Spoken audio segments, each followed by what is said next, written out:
ng auto body restoration, major and minor collision repairs, mechanical, electrical, aircon services.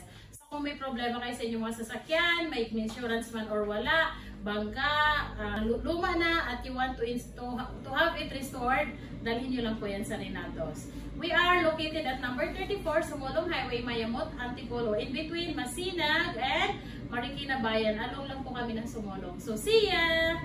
Okay, so isa pang update natin para sa Mitsubishi Adventure White. Natandaan nyo yun, yung pinakita natin na hindi na gaanong maganda. Yan, hindi na gaanong maganda. So nandito na siya.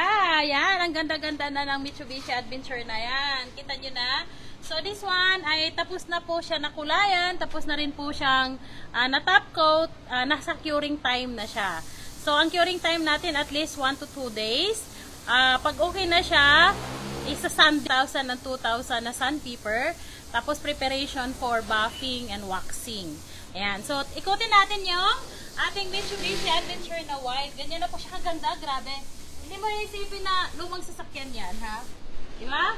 Ang ganda-ganda, kinis-kinis. Bagong-bago. Tsaka hindi lang yun hindi lang para gumanda yung sasakyan ninyo.